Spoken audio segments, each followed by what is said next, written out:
Good evening, welcome, and thank you for joining us on this this hot evening. Thank you for joining us for this evening's BOFAS Masters Techniques webinar. This evening we're covering a topic of interest not only to foot and ankle surgeons, but also to orthopedic surgeons who cover a general trauma intake, acute Achilles tendon rupture.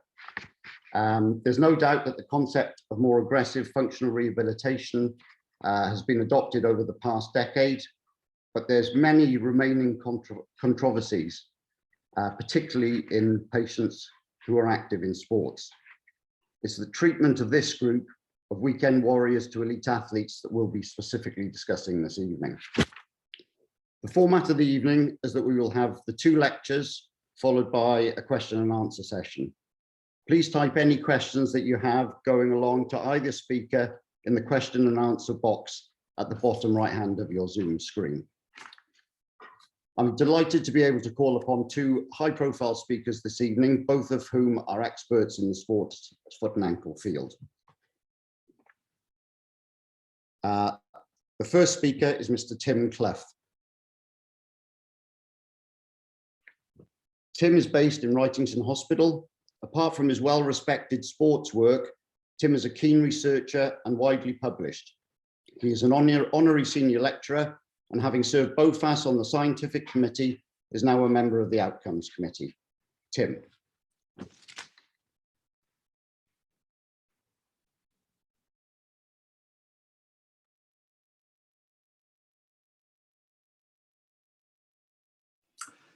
Thank you very much, Rhys, for that very kind introduction. And thank you very much to the members of the Education Committee for inviting me to give my thoughts on the topic of Achilles tendon rupture and its management. So the aims of my talk, or my section of this talk, are threefold. Firstly, to discuss decision-making in the management of Achilles tendon ruptures. Secondly, to give an overview of the modern literature the topic has to offer. And thirdly, and finally, to put to bed the debate on surgery versus conservative management of tender Achilles ruptures. And why? Because the answer is easy, and I'm going to share that with you now. So, let's get straight to the nitty-gritty. Can we actually get better results with surgery than conservative management? Traditionally, in the 90s, the debate was obsessed with re-rupture rates, wound healing problems, and scar sensitivity and infection. And with old-fashioned conservative management, and that was in a boot for 8 weeks, either non-weight bearing or weight bearing, the re-rupture rates was 12 to 15%. And that was 4 times higher than the surgical rates of around 2 to 4%. Wound healing problems, scar sensitivity and infection, cumulatively were anywhere between 3 and 9%. Now, there's no doubt that with modern functional rehabilitation, conservative management, it's brought re-rupture rates down to that approaching surgery, somewhere between 3 and 5%.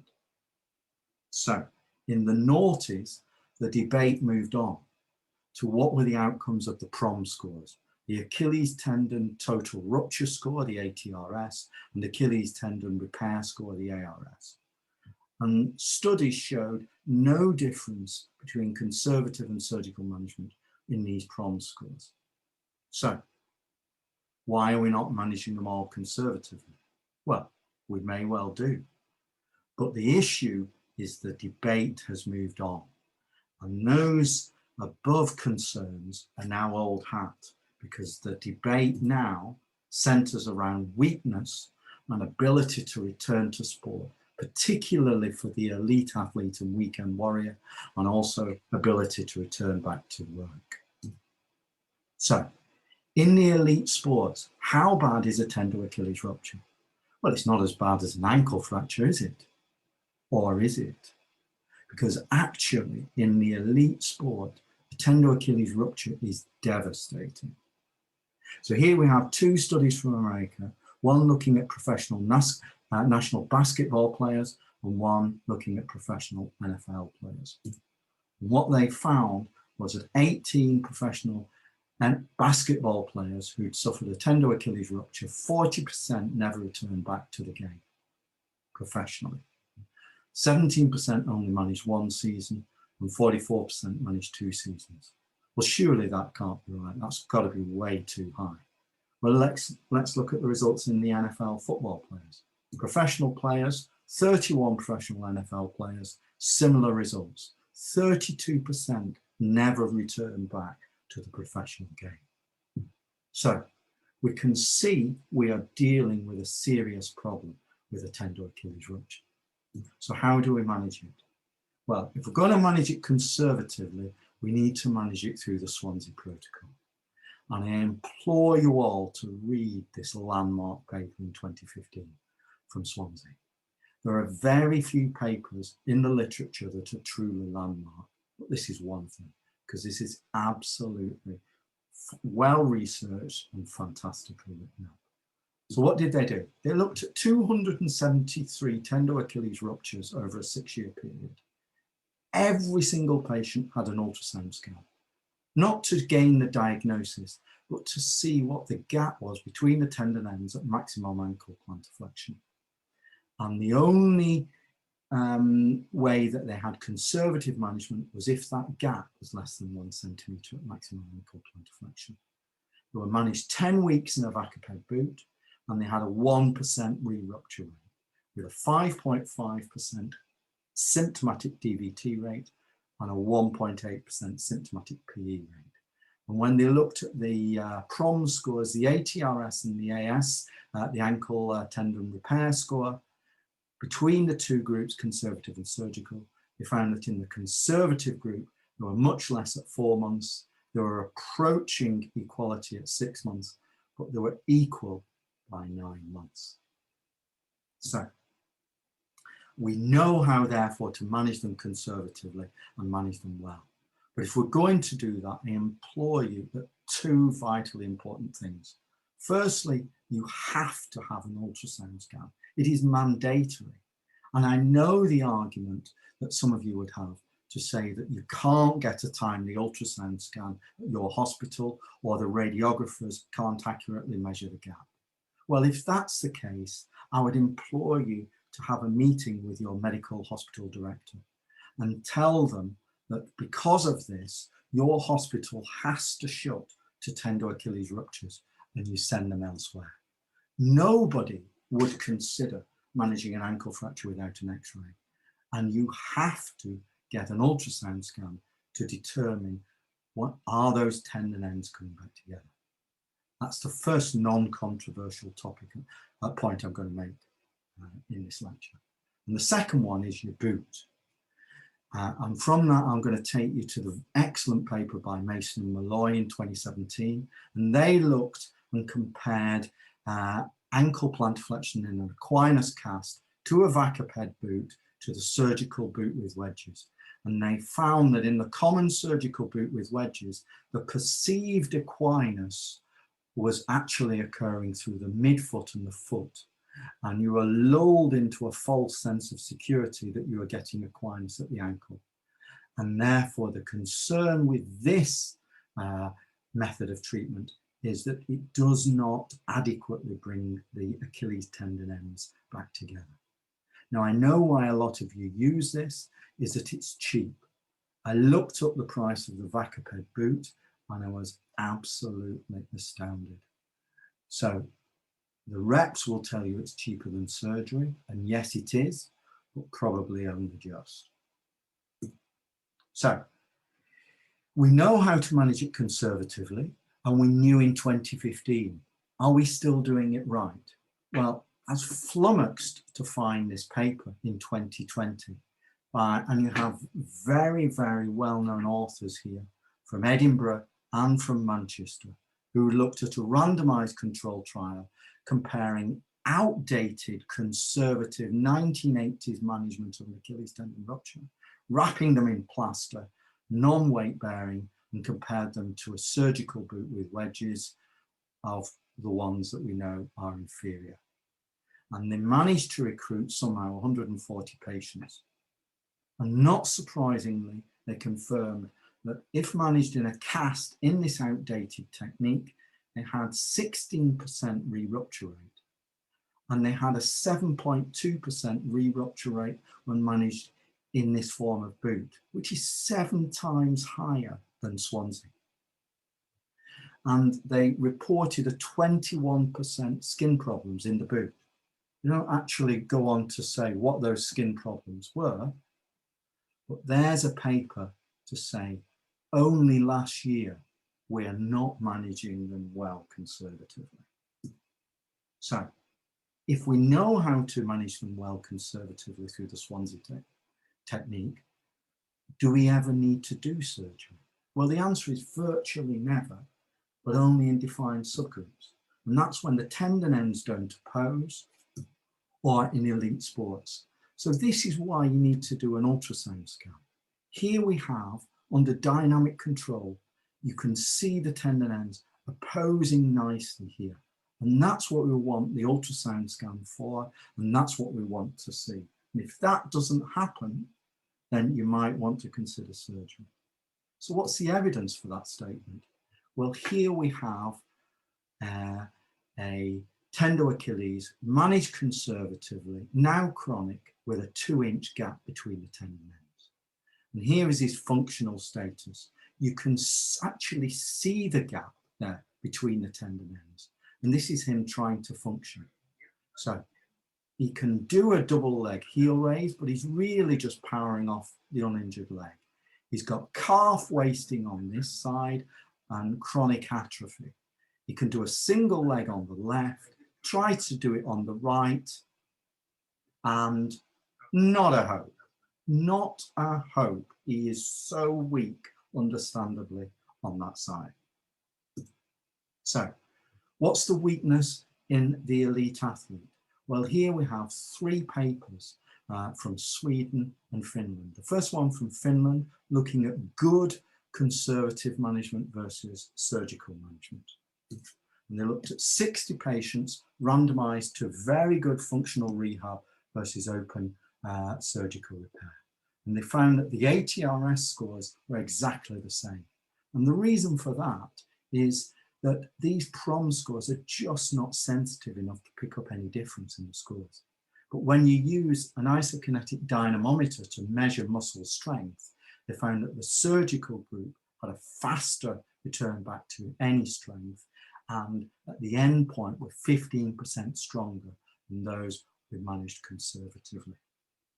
So the second paper, 100 patients, similar results, no difference in symptoms, quality of life, or ATRS scores, but surgery had a better hopping and better counter movement jump score, so more powerful through the calf. And the final one, 60 patients again managed into functional good rehab versus open repair.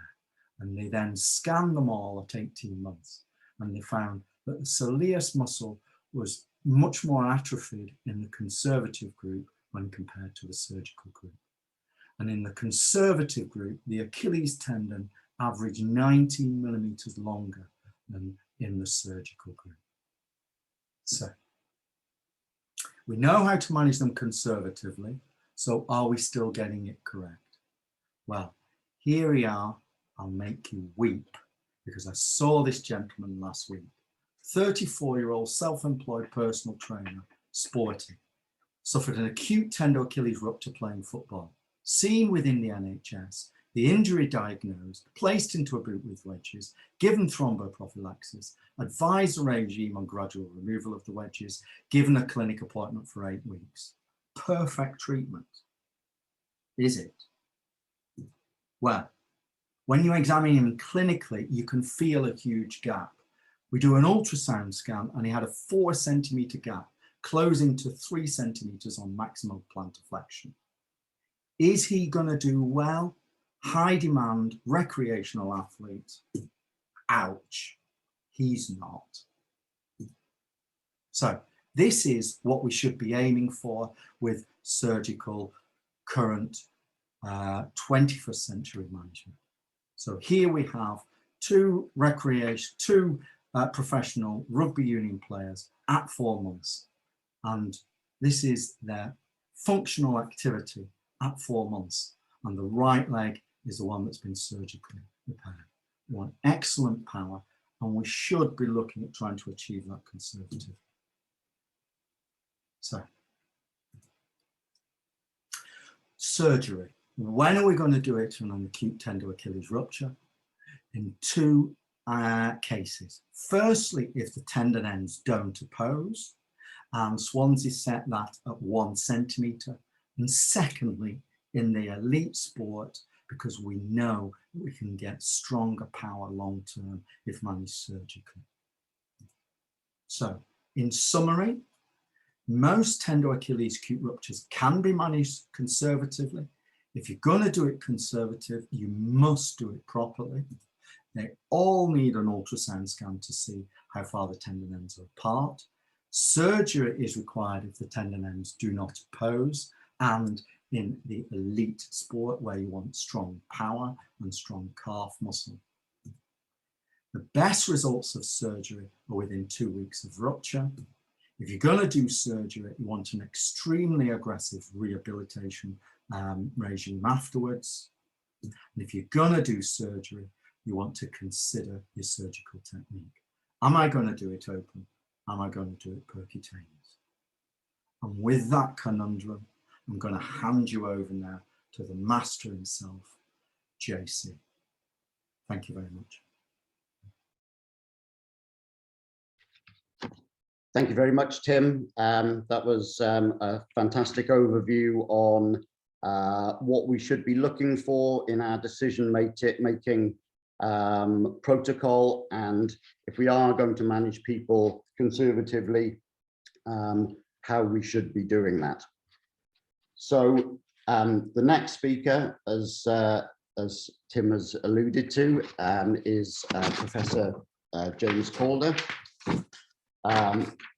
Professor Calder has a worldwide reputation for treating sports injuries.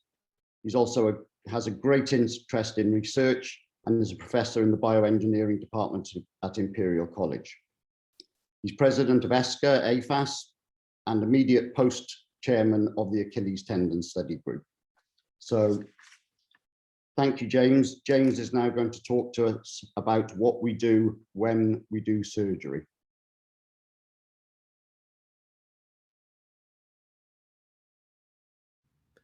Hi, my name's James Calder. I'm at the Forties Clinic in London and Imperial College. So following on from Mike, who's talking about when and where to operate, which patients you choose, we've taken the decision perhaps we're going to operate. How do we do it? Well, we know that surgical repair possibly has some advantages with a lower re-rupture rate, perhaps an earlier functional return and less functional length problems. There's a problem, however, with wound problems, and if you get a wound like this, you are destined for disaster. That's the premise. So if you get an infection and a wound dehiscence or necrosis, you're on your way to a disaster, and get a plastic surgeon involved early. There are also other problems with scar adhesion formation and sural nerve injury. So we think that surgical repair should be considered advantageous in athletes. Certainly that's my premise in the young fit athlete. But how do we improve the repair and minimize the risk? Well, many incision repairs certainly appear to have some advantages with wound problems, and there are some mini incision approaches described out there. The PARS device is one of those devices that you can use with a single mini incision approach. It also has the advantage that if you've got a more proximal tear, such as this chap, who had a proximal tear with quite a significant defect, which had been such long-standing, and he was also a smoker. So not my favourite candidate, but he was going to do poorly if we didn't do any surgery at all. And you could argue that he could do an FHL tendon transfer, but he was a young guy who's just a fairly heavy smoker. And the area we worry about is this area here, obviously with wound healing problems. But you can still use an open approach more proximally, and then use the PARS device or Achilles device to get control of the distal stump and bring that back through. Or you could use some suture anchors into the os calcis to bring that the proximal stump down. So it does have the advantage that you can use a mini incision approach device more distally to stop the skin bridging problems that we have. There's always a question as to whether or not the MIS approach is as strong as the open one. And there is some good evidence to suggest that in fact it is as strong. The Achilles and PARS devices are comparable in strength when used and tested on instrument machines in the lab. And there are various studies published out there to support that. So surgery, if we're going to perform surgery, MIS is possibly preferable, and certainly in my hands, I prefer MIS approach if possible. It's not always feasible, and perhaps in the prop forwards and in rugby, I may consider a different and an open approach and take the risk. But I think there is reasonable evidence to suggest there's a grade B recommendation that it is supported as an MIS over open repair. So how do we go on to improve and optimize the post-operative rehabilitation? Well, a lot of this work has been done in Scandinavia, as Mike will, where he did his PhD. And it really comes down to various mechanical factors, non-steroidal and other factors associated with it. And the mechanical stimulation we know is important. So we know that if you use, say, botulinum, you may get a reduced force to failure just even at 2 weeks. So we need to move these patients early, and we need to actually get some tension going across the repair site.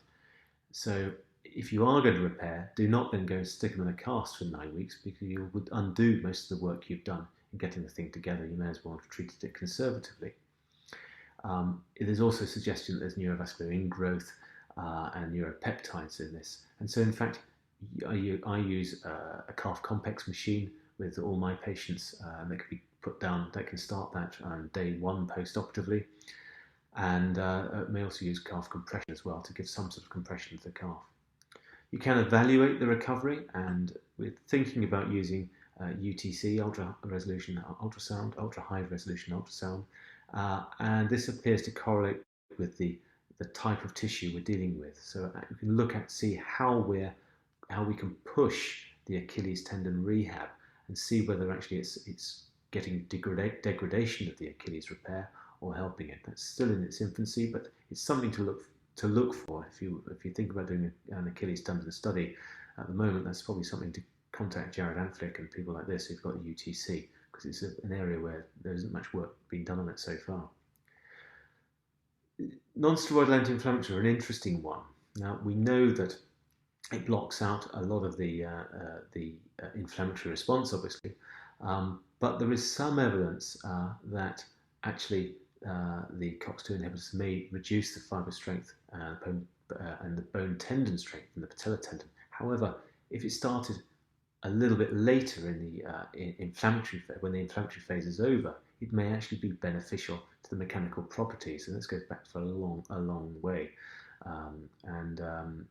Forsland more recently suggested that could be the case as well. So it may be sensible to consider using a COX-2 inhibitor or celecoxib, something like this.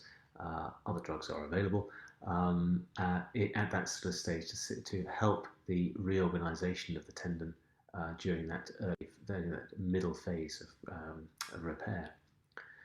PRP, people will know I've spoken about this on several occasions. I'm not a great fan of using PRP in everything, but it does appear to have some improvement in strength, with up to 30% improvement in strength for up to 3 weeks.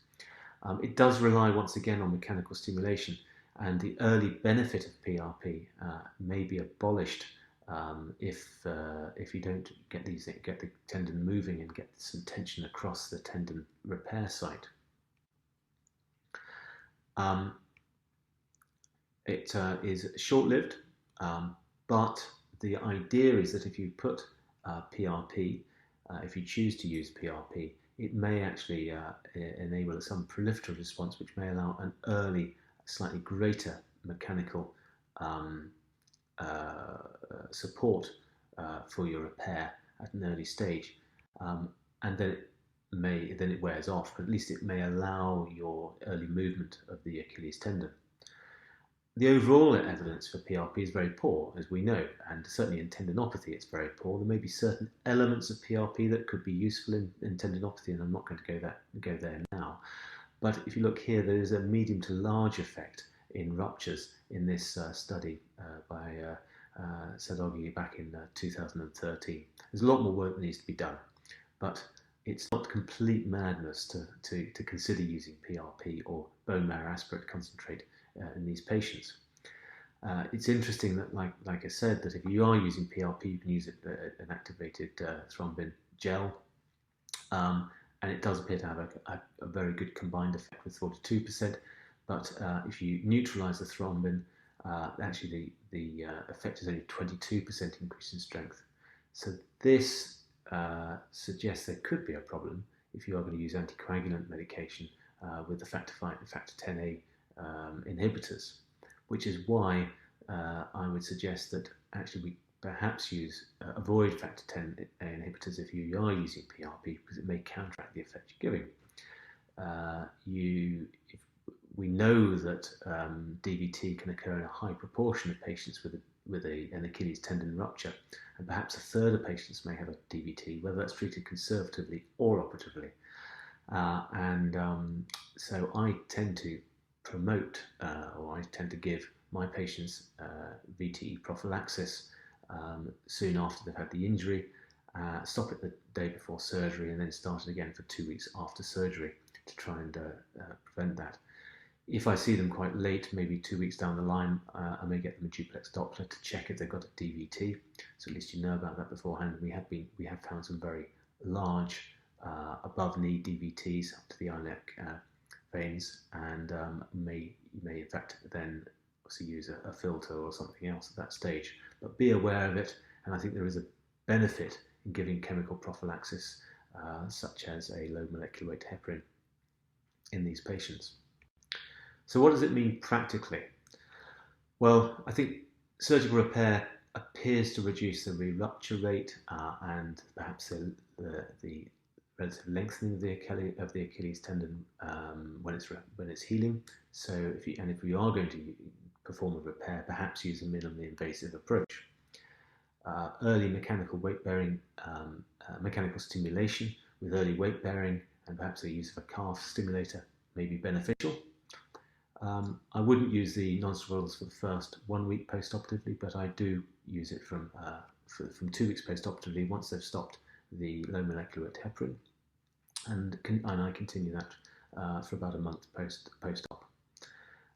Do consider a DVT prophylaxis, and also there may be possible advantages with using PRP or perhaps BMAC.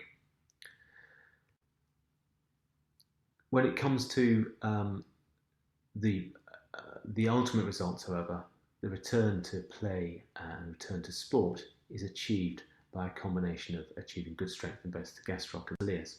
So what are you going to tell the athlete? Well, first of all, get the wound healed. Keep the leg up for the first 2 weeks, and please get bored for 2 weeks. Reassure them that 80% of patients may return to play at an elite level if they come from an elite level. But it does take an average of 6 months. That's not a race. It's a question of when you're ready, you get back. But I tell them it's going to be a minimum of 6 months now. Listen to the physio. Get them to listen to the physio and avoid, if it's painful or if it swells, it means that something's going wrong and you need to slow up. And I would urge people to read this article from which Mike Carlin was involved in with Karen Silverknuckle from 4 years ago now, and that gives you a very good overview of the return to play following Achilles tendon rupture. So what do you tell the physio? Well, there are 4 different phases. There's the immobilization phase when they're not going to be doing very much, through the controlled mobilization and early rehab, and the late rehabilitation and return to sport. They frequently, in the elite athletes, will have an ultrasound scan. I don't find this particularly useful to serial scans. It tends to look like a dog's dinner for several months and perhaps even a couple of years. It doesn't look right, and it can be very worrying. But if the patient's doing well, go symptomatically. The only time I ask for an ultrasound scan is if there's undue inflammation or there's sudden weakness or they feel a popping sensation, in which case you may want an ultrasound scan to confirm that the ends are together. But by and large, you may just see there's a little gap there where there's some blood, but otherwise it looks pretty good across there. And certainly when you're moving the Achilles tendon up and down, there's no widening of that gap at all. And that was a very early scan when there was a bit of hematoma there. So controlled mobilization, weight bearing from 2 weeks. They need to have daily physiotherapy. I'm keen for occlusion training, where use a blood pressure cuff and controlled occlusion to promote growth. So thanks very much to Mike and Jason, or as they prefer to be known, Tim and James. Please, if you have any questions, type them in the question and answer section to the bottom right of your screen. Two excellent talks. We've just had not a question, but a message from Ed Wood, actually, saying, please can you highlight that Achilles tendon rupture cases can now be put on the BOFAS registry on their own specific pathway. And I'd like to ask Tim from that side of things. You were mentioning that the ATRS you didn't think was a fantastic scoring system. Are there any out there that are any good? Well, I don't know. I mean, so you'll get any statistician to look at any prom score and do some fancy statistics and validate it and say it's fantastic, you know, and yes, that's the way we've got to go, because your assessment of a tendo Achilles repair will be different, maybe different from my assessment, but there's nothing that beats your own personal honest assessment. And we have those studies from Sweden that showed no difference using the ATRS or the ARS scores, both of which are fully validated for outcome of Achilles tendon problems. And yet they clearly show, using different, more specific techniques, that the surgery is stronger and faster. So, and we know we would be very, very uncomfortable.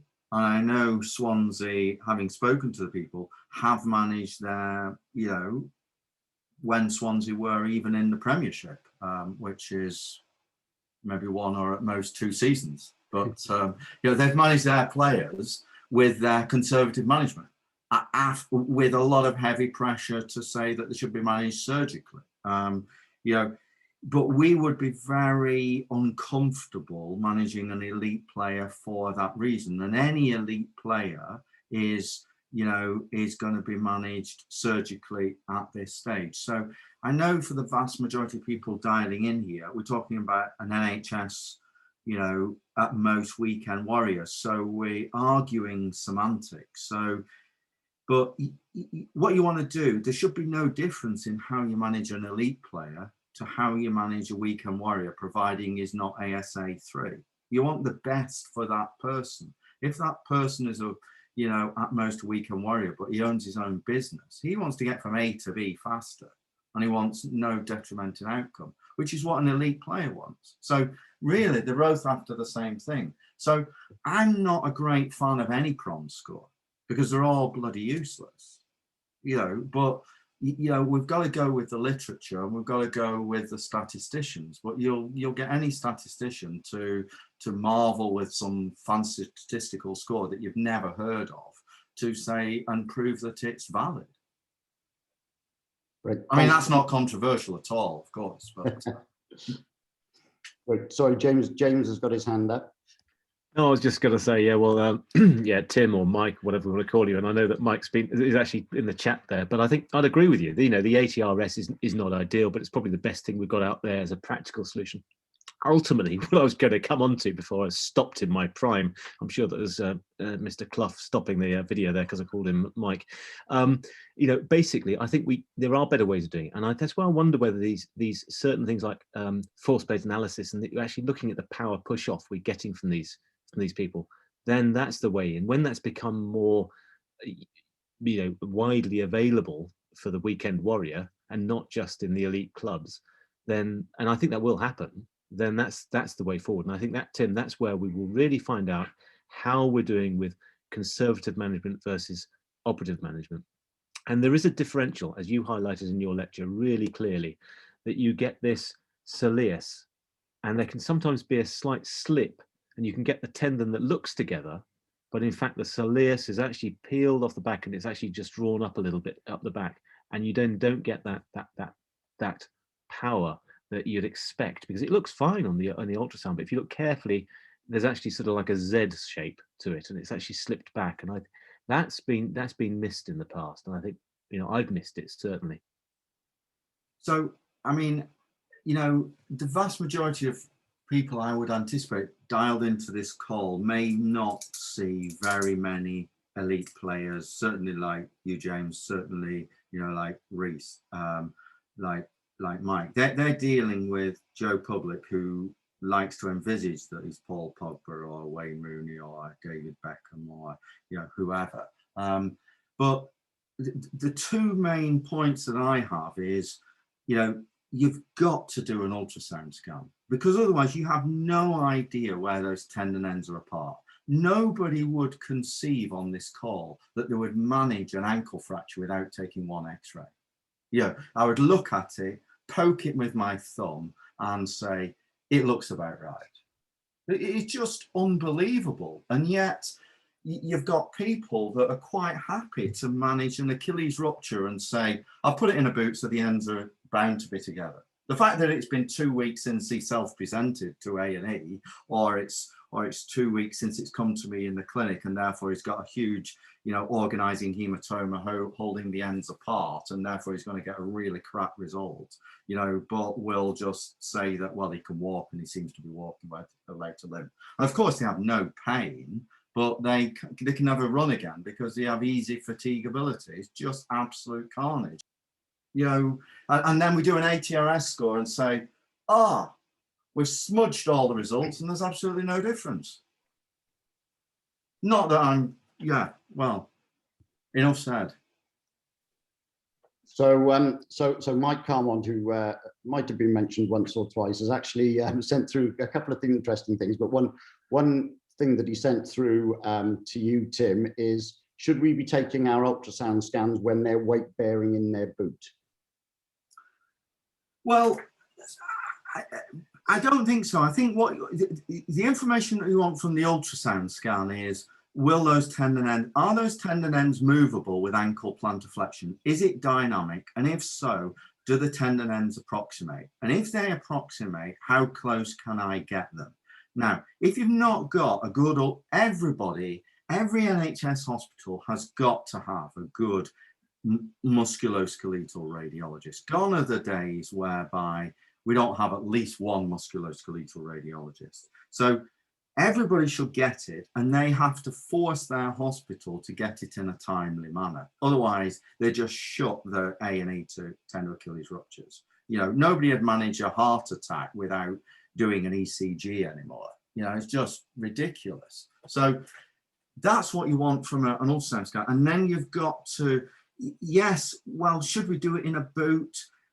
I don't necessarily think so, because you're therefore saying that I accept. So Andy Malloy and the Liverpool paper, Malloy and Mason, has been reproduced by Scotland, by Fraser Harold in Dundee and the Aberdeen group, and they have found exactly the same thing. So they did a paper where they looked at plaster versus those boot with wedges, and they found that the boot with wedges is pretty hopeless in approximating the tendon ends, whereas old-fashioned plaster in an Aquinas lightweight cast approximates the ends very well. So they've reproduced those results. So the question then becomes, do I go plaster or do I go Vacaped boot? Vacaped boot is really expensive because the company have jumped on the back of the Swansea paper and said, well, we're going to make it just a little bit cheaper than surgery, and that's where we are with it. But So should we go Vacaped boot? Do we use Vacaped boot in Wigan? No, we don't. You know, it's crazy. But I don't do trauma in Wigan anymore. You know, but it's absolutely crazy. You know, and we're giving people, you know, if the lawyers got hold of this, they'd have a field day. James? Yeah, I'll move on from the lawyers bit, Tim. But no, I think you're right. I mean, I think you do need an ultrasound. Do you just do the one ultrasound? Do you get them back again and check? Yeah, no, so I just do the one, so I just do the one ultrasound, and you know, so I've seen a lot that have come to me that have been in the NHS, and I'm seeing them at just slightly over 2 weeks. I do an ultrasound gap, and they've kind of not been greatly managed in the NHS, and suddenly they've got a 3 centimetre gap at maximal ankle plate flexion. I don't know about you, James, but I've had 7 in the last 4 weeks. I don't know what's going on. With the release of lockdown, everybody's gone crazy. And I've had 7 tendon Achilles in the last 4 weeks, and I might see 12 in a whole year normally. So, and they've all been not greatly managed. I don't want to disparage anything, but they've all had a big gap, and they all but one have gone for surgery. So if I'm doing a conservative, I do not rescan them. Why don't I rescan them? Well, I use a Vacaped boot. I don't think we'll lose position unless compliance is poor. We had a consultant orthopedic surgeon who was my mentor, who was playing tennis in Spain like 10 years ago, knew immediately he ruptured his tendon Achilles, flew back, put himself in immediate plantar flexion. We scanned him, ends were 1 centimetre apart. So for him, you know, 10 years ago, I rescanned him at 2 weeks, and the ends remained 1 centimetre apart.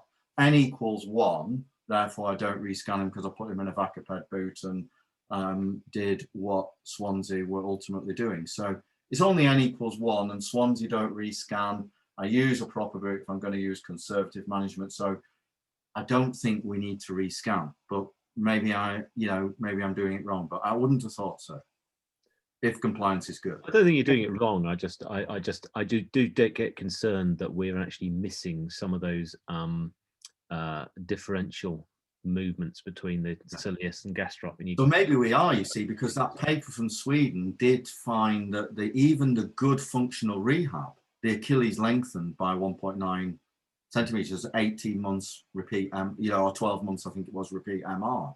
So there may be some lengthening, which you won't get with surgery. So, you know, you could be right. But if I do a scan at another 2 weeks and there's a bit more of a gap, when I'm going to say the gap was 1 centimetre and then it becomes 1.6, you know, at another 3 weeks. So they're now 4 weeks down the line. What am I going to do? Am I going to rescan them in another 2 weeks and then I've missed the boat? Or am I going to throw with the number of ruptures you're getting up there, you're going to bankrupt your NHS anyway up and if you keep on doing that. So we've had an interesting question. I'll ask this to you, James. Should we do things change with the more proximal tears, the classic sort of musculotendinous junctions that we sort of always thought we could treat conservatively? I think if it's a true muscular tear, no, I treat them conservatively, even in the elite athlete, and I don't have any problems about that. But I do think we miss some of the true muscular tendinous junctions, ones where it rolls up quite horribly, and they can end up weak. You know, they're not the tennis knee. They're not the tennis knee that we normally talk about. They're a little bit different from that, and I do tend to repair them. They're a bit difficult to repair. You know, it isn't the most enjoyable operation. You make it sort of cobble it, but I think you do need to get the ends together, because we've watched. I have got no evidence for this statement, and Tim, you can, you know, smack me down, but you're N equals 1 with your orthopedic, you know, surgeon. We have seen some gaps in these patients, in athletes, when you just see we do an ultrasound scan, and then we get them back another week later and see, and it gently retracts up, and you end up with losing your bottle, and when it gets up, and you suddenly get a 3 centimetre defect. Now, I can't prove we make them any better. I can't prove we've made them any better, but it just makes me feel happier that we've got the ends together. and we fix them. But I wouldn't feel happy with an elite athlete having sort of a 3 centimetre hole between the medial gastrocnemius and their tendon. I think that's not going to end well. Yeah, and I think that fits in quite well with the question that Steve Heppel's asked, actually, saying that they have some trouble with their radiologists because obviously, you know, as we know, the tendon ends aren't a defined sort of stump either end, are they? And what should we be looking at? Maximum gap, minimum gap, or is there any validation at all, really? I think this is where I come back where I'm very lucky with the guys I work with, and that they look at, yes, it's like, Steve, it's like 2 mopeds coming together, and you can't really tell what's a good bit of tendon, and you can have cross bridging. You know, it's a partial tear of the Achilles, and I'm not a great fan of that term. It's a bit like having a partial tear of your ACL. It's either broke or it isn't, and the stringy bits that look there together, they've been stretched up beyond belief, and they're not really functioning. So I'm a bit cautious about that. I look for more than a centimetre gap would worry me in an elite athlete, because I don't think that's going to end well, because you will have some ultimate stretching there as well. But now I've got the guys and the ladies to look at some differential. So they look at where the soleus is. They may do a slightly different ultrasound, look at where the soleus is compared to the tendon ends, and see whether there's any differential, where that's supposed, you know, where that's shrunk back and pulled back up into. Tim, what are your thoughts on whether you can have a partial rupture of your Achilles? So I don't like the term partial rupture. I mean, most partial ruptures are complete ruptures you know, so I've had reports of partial rupture with some gapping. I've been concerned about the gapping clinically, so I've gone in surgically. And it's been a complete rupture with fraying, and you've got a bit of stranded tendon that's in continuity. So I don't really like the term partial rupture. It's black or white in my view. Yes, you know, nothing's true in medicine, so you can have some partial ruptures, but that's more chronic delamination rather than acute partial rupture. Most partial ruptures acutely aren't. That's my feeling. Going back to the previous question, I really don't like high tendo Achilles ruptures at the myotendinous junction, because they're a toxic combination, and to me they do badly. So no tradition. So this is not a tear within the muscle. So it's not a tear within the muscle. It's a tear at the bottom end of the muscle where the tendon comes. And to me, I found that the muscle retracts, and these are specifically the ones where you develop a gap.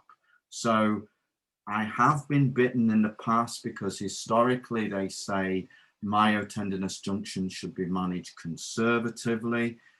To me, I would go the other way. Those are the ones that I really worry about. If I'm going to do a second scan, those are the ones that I do a second scan on, just from my experience. They are less frequent than a mid-substance, but you know, when I see a true high tendo Achilles tear at the myotendinous junction, I worry a little bit. And if there's a sizable gap to start with, I have a low threshold, then in, you know, even a weekend warrior, but certainly an elite athlete, for fixing them. And as James said, the surgery is a bit cobbly, because you've got not a lot of good substance to bite into proximally.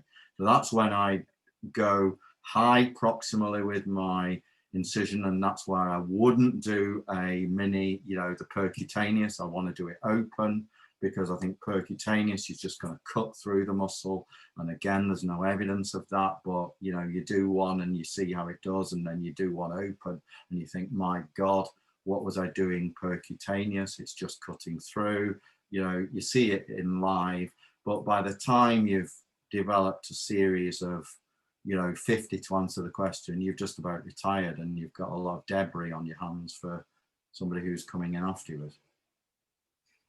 So on that note, there's a question about what do you use for your open repairs? Obviously, with the Achilles system, there's fiber wires or suture tapes now on the system. Are you happy with non-absorbable sutures, James? So I don't do anything sexy, you know, because there's no point. I don't do anything sexy at all. So if I'm going to do an open repair, then I'll use a number 2 Ethibond internal and I'll bury it. So that's my internal. And then I tubularize my tendon with a number 1 Vicryl. So I definitely wouldn't use fiber tape because there's no give in it. So even with Ethibond, there's a bit of give. So yes, there's fiber tape in attaching it to. So all this is honest and an honest clinical evaluation, because there's nothing in the literature out there. But we've all plumbed a tendo Achilles into the heel using fiber tape and then got chronic heel pain because there's no give, or I've over tightened it or whatever. So my fear of using fiber tape is there's no give and then you get chronic pain within the Achilles. So I've never done it. Maybe you don't, but I've reattached tendo Achilles into the os calcis and got 1 or 2 chronic heel pains. I don't like it because it's hard to manage, and you ultimately you might have to go in and cut that tape because that's the only way out from it. So I use an Ethibond, I tubularize it with Vicryl, and I really go. So I test it on table, and they've got to get to 20 degrees dorsiflexion without any sign of cut through. And if there's cut through, then it's not embarrassing because I just start again. Because I'd rather have cut through and then redo it and not have cut through, because my physio is going to be super aggressive. What I don't want to do is do surgery and then wrap them in cotton wool. So yeah, that's my open technique. Yeah, there's 1,000,001 ways to skin a cat, but I'm sure James will use a different technique. I've got to use a different technique just to be awkward there, but I think I use the fiber tape for the mini incision because it's in the packet, isn't it? So with the PALS with the PALS machine, so it's in the packet, and I quite and I think it does tie quite nicely. But I do ski off it, like you were saying. You pull on it really hard, so if it gives way, you want it to give way in the theatre. For open repairs, however, if you do get an infection, you're onto a hiding to nothing if, in my view, if you've got a non-absorbable in there. So I will use a number 2 Vicryl. And I've used a number 2 Vicryl with, I approximate the ends with an old Kessler, and then I do a triple strand crack-off locking suture technique to reinforce that. But I use number 2 Vicryl because even if you do have a little bit of an infection, then you can just keep it at bay and it hopefully disappears. There's no absorbable stuff in there. It's all absorbable. And that's just my paranoia because I have been bitten once very, very badly with picking non-absorbable suture out of an open repair that got infected. And it's interesting, talking to the microbiologist, the very clever microbiologist, there's a bit of Staphylococcus capreae around at the moment, which hugs suture material, and it's and they've sort of talked about it. I don't think it's. I'm fairly paranoid by my nature. I don't think it's only my patients, but we have seen it in a few others, and so that's why I use it, Tim. Yeah. So I was talking about open repair in terms of I don't use the fiber tape rather than. But you still use a non-absorbable.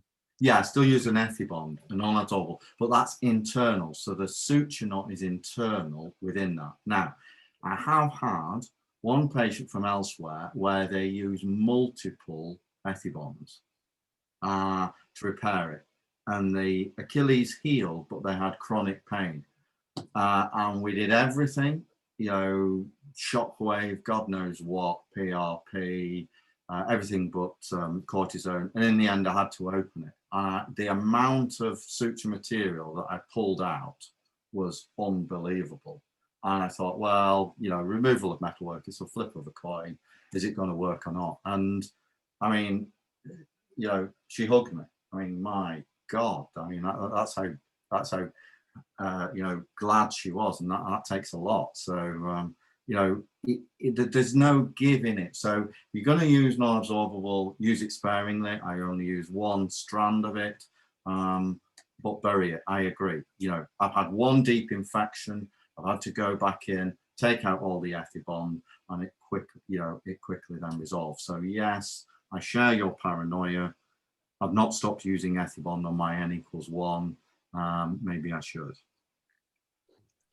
Okay, and I think a final question, probably for you both. Do you change your approach if there's previous symptoms or the presence of marked tendinopathy? Yes. I'm very reluctant to use a mini incision if they've had marked tendinopathy. If they've had big symptoms, and I'll get a good scan going on them to see exactly how far it is, and I'll do an open repair. So yes, as well, for the very same reason. So an MRI for those, James, rather than an ultrasound, or as well as? Well, I do an MRI because I can read it and I can't understand. It looks like a weather map, the ultrasounds, unless I'm actually standing there watching them do it. So an MRI scan I can read and I can tell explain to the patient why I'm doing an open repair. Great. Well, Rhys, there was one. Yes, so I've just looked. So there's one interesting question, as much that on there from Tom Goff, who talks about negative pressure. Now, the only reason I'm highlighting this is, I think that's excellent. I think we should be using it. It's something that I'm seriously considering for my ankle replacements. It's great. It gets that wound or danger wound healed rapidly.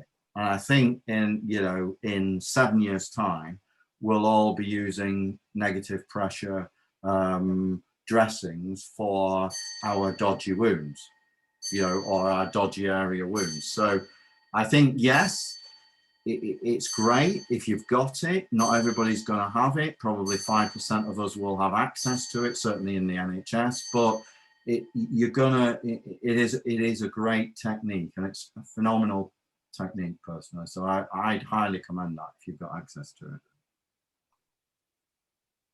great. Well, thank you both for 2 excellent talks and for giving your certainly very honest and open answers to a lot of the questions. Obviously, apologies to we couldn't answer everybody's question. So I'd just like to thank you both for giving up your time to educate us this evening. I'd like to thank Arthrex for their sponsorship of this evening's meeting. You will get an email tomorrow from BOFAS with a feedback link. And once you've filled in your feedback, you will then get a certificate of attendance. So Joe will be sending those out. The Masters Techniques are going to have a little summer holiday, but the BOFAS Journal Club is going to reconvene on Thursday, the 19th of August, to discuss some classic Liz Frank papers. And Chris Coetzee, who's written one of the seminal papers regarding that, will be joining us to discuss his paper. So I'm sure that'll be a very interesting evening as well. Thank you very much.